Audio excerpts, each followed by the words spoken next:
Story 1. The Old Lady. I've been trucking for more years than I care to admit, hauling everything from fresh produce to heavy machinery up and down the West Coast. My most common run is a stretch of road I've come to know like the back of my hand, from Vancouver to San Francisco. It's an easy trip, all things considered, with very little challenge involved.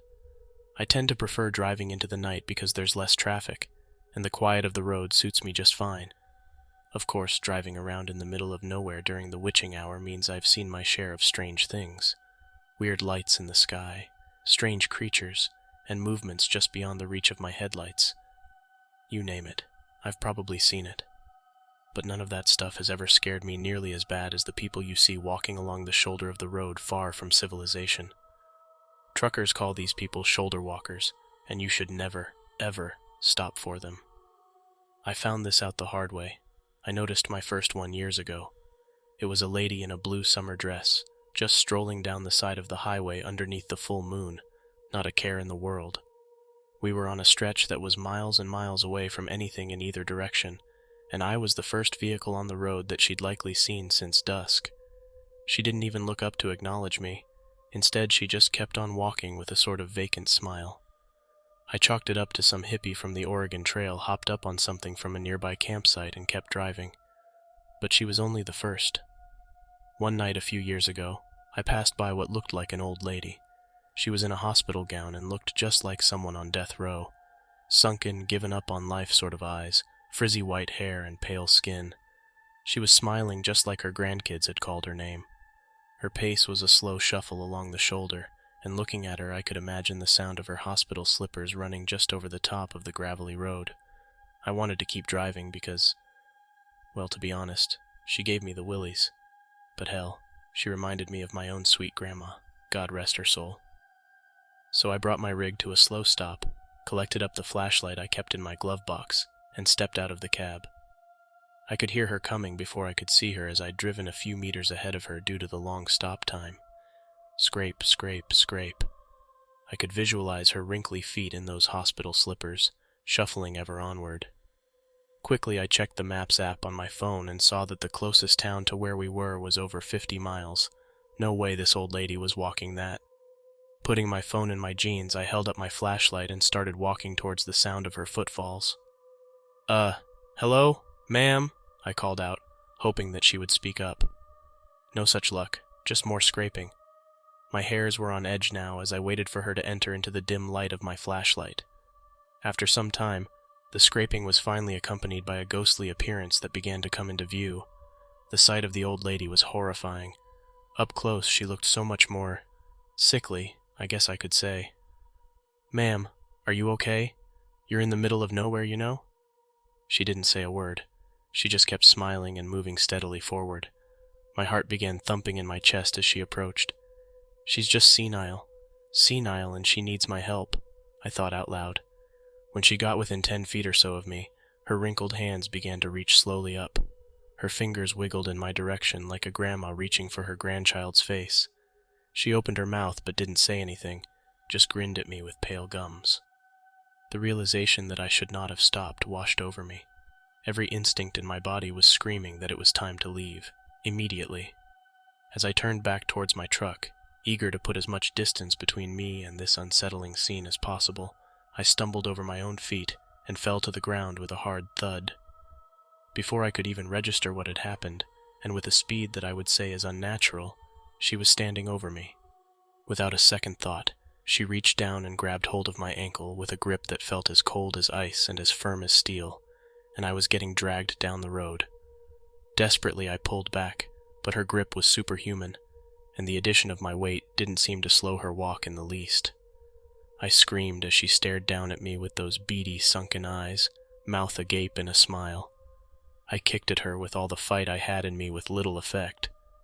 Finally, with one heaping blow, I connected with her jaw. To my horror, it was like kicking solid concrete, but luckily, she let go despite having no visible injury. I crawled backwards towards the middle of the road, screaming at her to get away from me. In astonishment, I watched as she kept walking down the shoulder. Her hands fell back down to her side, and her mouth closed into a tight-lipped smile. Slowly, as if nothing had even happened, she shuffled out of my flashlight's beam. I waited, holding my breath as the scraping sounds gradually receded from my ears, disappearing into the distance. Crawling back to my rig, I hastily locked myself in, my mind racing with what to do next. The road was too narrow to turn around, leaving me with no choice but to drive forward. That meant I would have to pass by the old lady again. After what ended up being a half hour of stunned silence, I worked up the nerve to get back on the road. To my relief, I never saw her again. Had I not been there myself, and had the events of that night not happened to me personally, I wouldn't have believed that any of it happened. According to some other truckers I know, I'm the first to try and interact with a shoulder walker, and if God is good, I'll be the last. Since then, I've seen plenty more, strolling down the highway in the pitch dark. I even saw a kid once, but there's no way I'm ever stopping again for them. And if you're smart, you won't either. Since that night, the shoulder walkers are always looking right at me when I drive past, which they never used to do. I'd hate to think what would have happened if I'd not managed to get free, but I can rest easy knowing I've put my warning out there in public. Maybe I'll save a few folks with this story. Maybe it'll keep some people from making the terrible mistake that I did.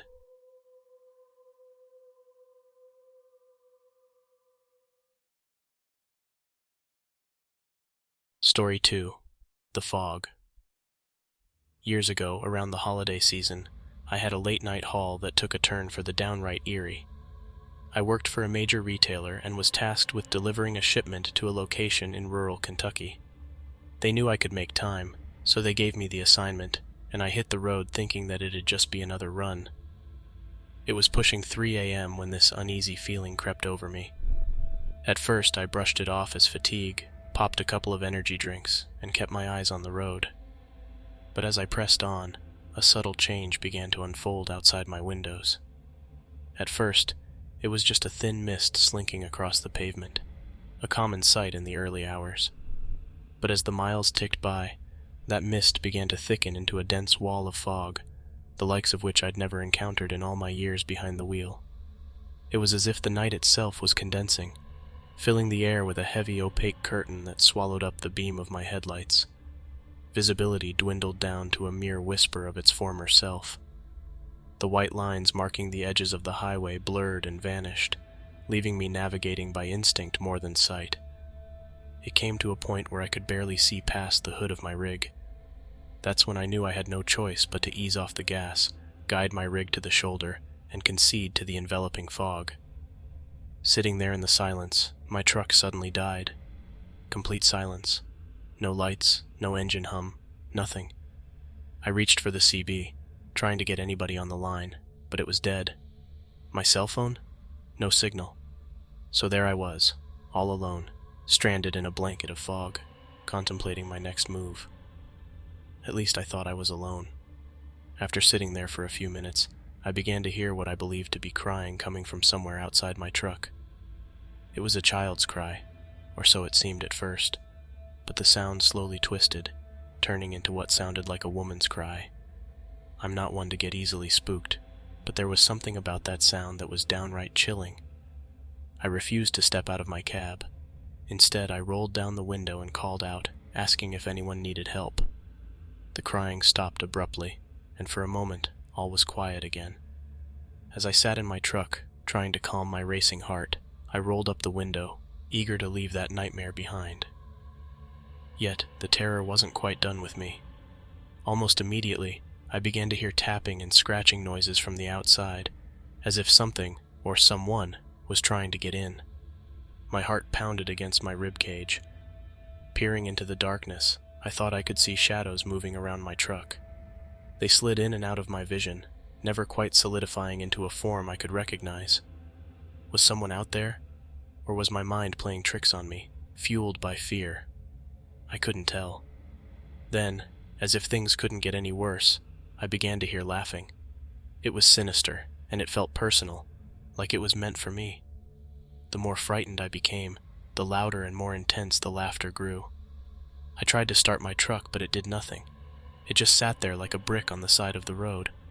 I tried to run through my list of options, but I had none. Should I run? Where in the hell would I go? I was out in the middle of nowhere. The laughter, the tapping, and the shadows were unrelenting. I felt like I was going to lose my mind and that it was never going to end.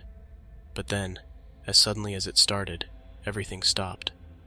As I looked out of my windshield, it appeared that the fog began to lift. Deciding to give it another go, I tried to start my truck once more. Nothing. Damn it, I thought to myself. After a few minutes, I tried it again. This time, it roared back to life. I didn't stick around to try to process what had just happened. Instead, I drove out of there as fast as I could, not stopping until I reached the next truck stop. There, I splashed water on my face in the restroom and stared at my reflection. It wasn't until then that I tried to make sense of what had just happened. The rest of that night was a blur. I don't remember much about the drive, only the relief I felt as the sun began to rise. When I look back to that unsettling night, I often try to convince myself it was nothing more than a bunch of kids playing pranks, that my truck's breakdown was ill-timed, placing me right in their mischievous path. It's a simple explanation, one that brings a measure of comfort. Yet somewhere, deep down inside, I can't shake the feeling that there was more to it than mere coincidence. I was out in the middle of nowhere, far from where any random group of kids should have been.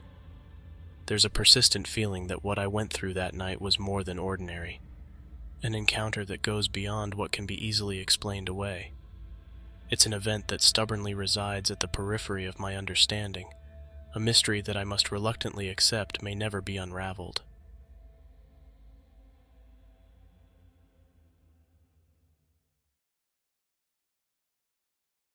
Story 3.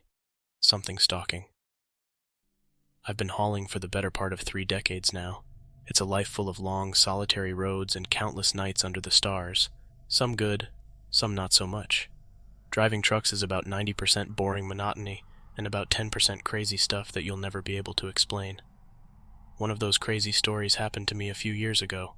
I was running behind schedule, pushing to get to my next job on a route that took me through the Upper Peninsula, a stretch of road as remote as they come. There are no streetlights, and typically no other souls in sight. There's only miles of road, and at night, pure darkness. That night I was cruising along when the engine began to cough like it had a bad cold. Realizing that something was amiss, I pulled the truck onto the shoulder and brought it to a stop and killed it.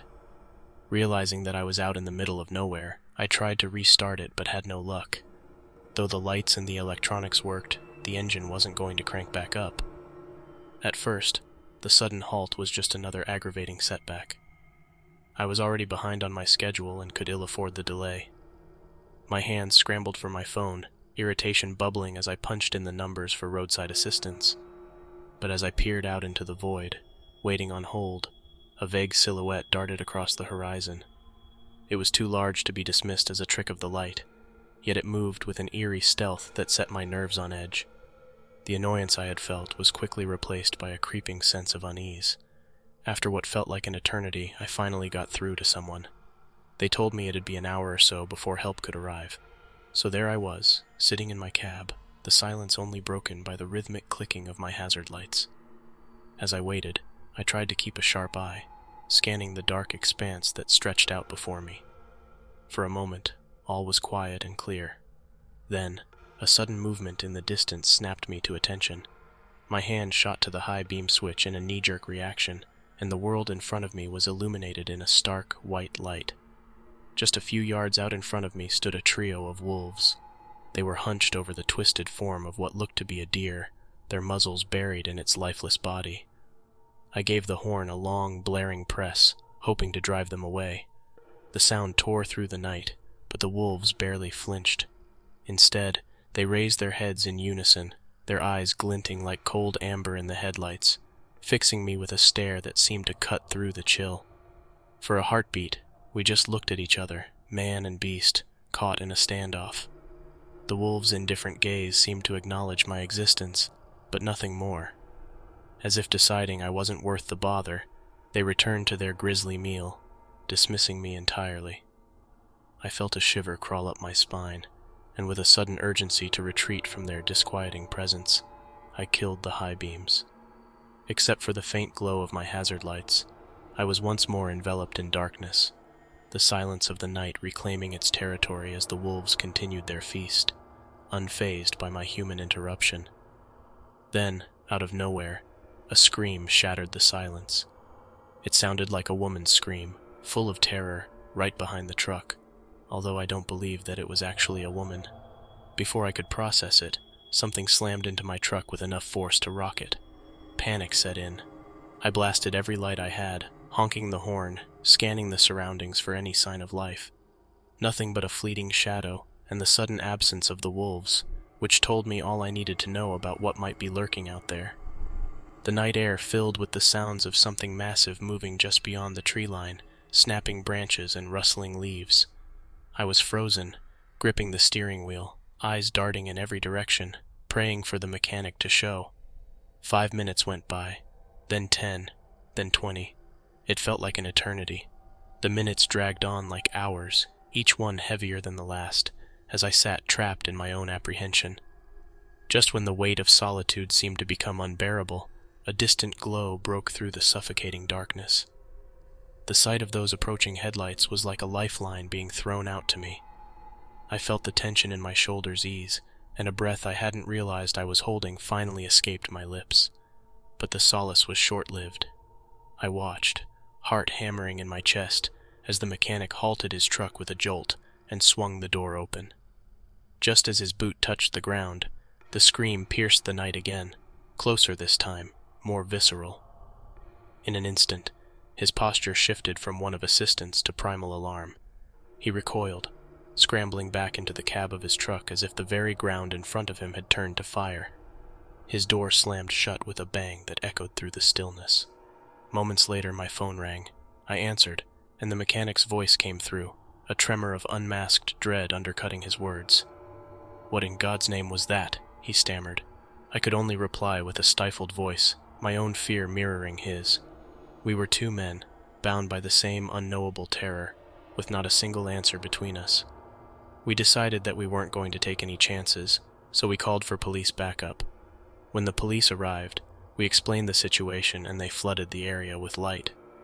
It was the first time I stepped out of the truck since everything began. We heard more screams, several more times, each one further away, but no less chilling. Even the officers seemed unnerved and confused as to what they were hearing. Eventually, the mechanic got my truck running again, and I couldn't leave fast enough. The next morning, I found a dent on my truck. Massive, high up, like something out of a nightmare had tried to make its way in. I still don't know what was out there that night, and part of me never wants to. But one thing's for sure, I'll never forget that night, and I'll never drive through the Upper Peninsula in the dark again. It was easily one of the craziest experiences I've ever had as a truck driver.